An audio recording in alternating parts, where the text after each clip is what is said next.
Without a word of explanation, Kay left the tap room at once. When he reached the hall, he turned, instead of to the door, to the interior of the house, and in a few steps reached the courtyard. How still and lovely it was here. A 4-square yard, bordered on 3 sides by the house buildings, and towards the street, a side street which Kay did not know, by a high white wall with a huge heavy gate, open now. Here, where the court was, the house seemed stiller than at the front. At any rate, the whole first story jutted out and had a more impressive appearance, for it was encircled by a wooden gallery closed in except for one tiny slit for looking through. At the opposite side from Kay, and on the ground floor, but in the corner where the opposite wing of the house joined the main building, there was an entrance to the house, open and without a door.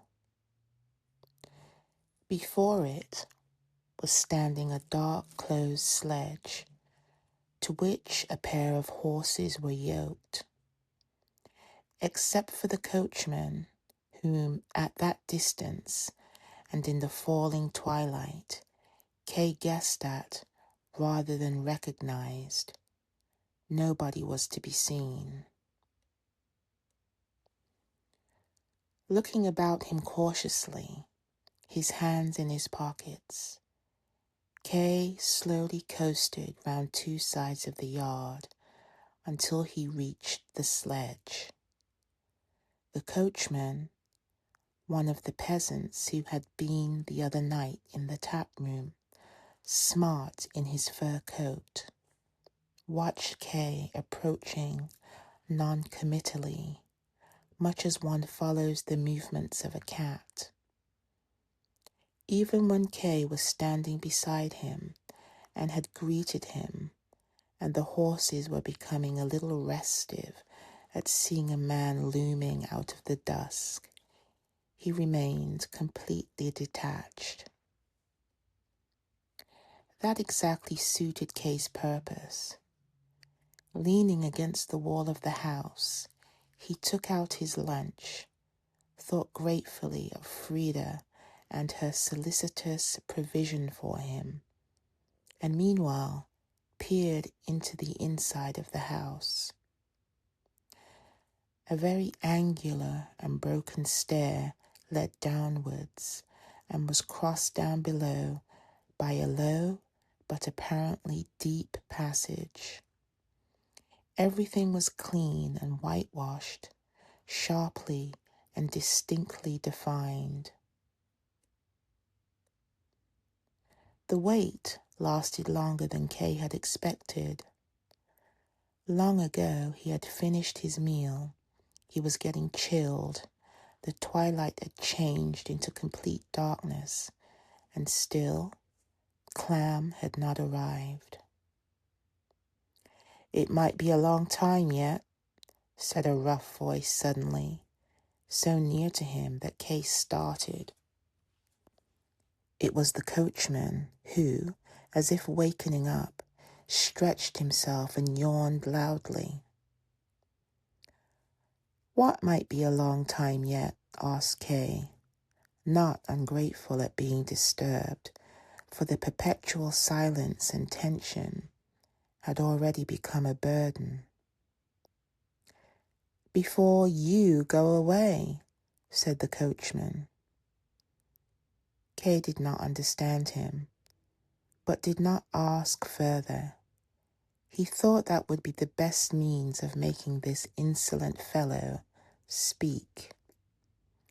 Not to answer here in this darkness was almost a challenge, and actually the coachman asked after a pause, "Would you like some brandy?" "Yes," said Kay, without thinking. tempted only too keenly by the offer, for he was freezing. "Then open the door of the sledge," said the coachman. "In the side pocket there are some flasks. Take one and have a drink, and then hand it up to me. With this fur coat, it's difficult for me to get down." Kay was annoyed at being ordered about, but seeing that he had struck up with the coachman, he obeyed, even at the possible risk of being surprised by Clam in the sledge. He opened the wide door and could, without more ado, have drawn a flask out of the side pocket, which was fastened to the inside of the door. But now that it was open, he felt an impulse, which he could not withstand, to go inside the sledge. All he wanted was to sit there for a minute. He slipped inside. The warmth within the sledge was extraordinary, and it remained, although the door, which Kay did not dare to close, was wide open. One could not tell whether it was a seat one was sitting on, so completely was one surrounded by blankets, cushions, and furs. One could turn and stretch on every side, and always one sank into softness and warmth.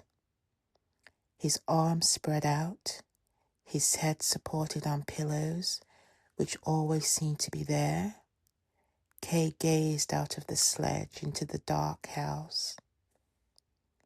Why was Clam such a long time in coming? As if stupefied by the warmth after his long wait in the snow, Kay began to wish that Clam would come soon. The thought that he would much rather not be seen by Clam in his present situation, his present position, touched him only vaguely as a faint disturbance of his comfort.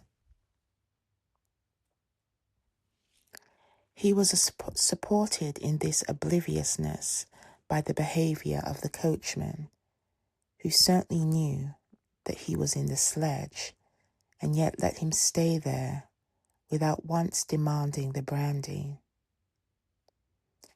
That was very considerate, but still Kay wanted to oblige him. Slowly, without altering his position, he reached out his hand to the side pocket. But not the one in the open door, but the one behind him in the closed door. After all, it didn't matter. There were flasks in that one too. He pulled one out, unscrewed the stopper, and smelt. Involuntarily he smiled. The perfume was so sweet, so caressing, like praise and good words from someone whom one likes very much, yet one does not know clearly what they are for and has no desire to know, and is simply happy in the knowledge that it is one's friend who is saying them. Can this be brandy? Kay asked himself doubtfully, and took a taste out of curiosity. Yes, strangely enough, it was brandy, and burned and warmed him. How wonderfully it was, transformed in drinking out of something which seemed hardly more than a sweet perfume into a drink fit for a coachman. Can it be? Kay asked himself, as if self-reproachfully, and took another sip.